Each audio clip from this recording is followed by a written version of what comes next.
ரீசெண்டாக என் பையனோட ஸ்கூல்லேருந்து ஒரு மெயில் வந்துருந்துச்சு. இந்த மண்டே வந்து ஸ்கூலில் கிறிஸ்மஸ் ஈவெண்ட் இருக்குது. கண்டிப்பாக முடிஞ்ச பேரண்ட்ஸ் எல்லாம் வாங்க அப்படின்னு போட்டிருந்தாங்க. ஸோ 5 to 6:30 அப்போ எங்களுக்கு பெரிய ஒர்க்லாம் இல்லை, ஃப்ரீயாக தான் இருந்தோம். ஓகே, அப்படி என்ன நடக்குது அப்படின்னு போய் பார்க்கலான்னு சொல்லி நான் என் ஹஸ்பண்ட் பையன்லாம் கிளம்பி போயிருந்தோம். அவங்க ஸ்கூல் ஏரியா பார்த்திங்கன்னா ஃபுல்லாக சாண்டா கிளாஸாக தான் இருக்கும். அண்ட் ஸ்கூலுக்கு போயாச்சு. ஸ்கூலில் வந்து ஒவ்வொரு கிளாஸ்லேயும் வந்து ஒவ்வொரு ஆக்டிவிட்டி வச்சுருந்தாங்க. பேரண்ட்ஸும் சேர்ந்து பண்ணுற மாதிரி இருந்தது. அண்ட் அப்படியே ஜிம் ஏரியா வரும்போது தான் எனக்கு ஒரு பெரிய ஷாக் இருந்தது.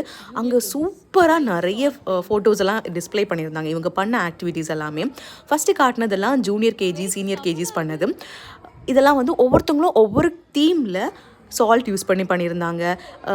சூப்பராக இருந்துச்சு. இது வந்து கிரேட் 1ன்னு நினைக்கிறேன்.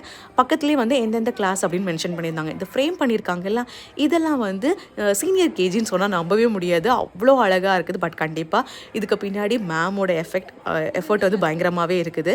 ஸோ ஒருத்தவங்களுக்கும் ஒவ்வொரு கேரக்டர் கொடுத்துருக்காங்க.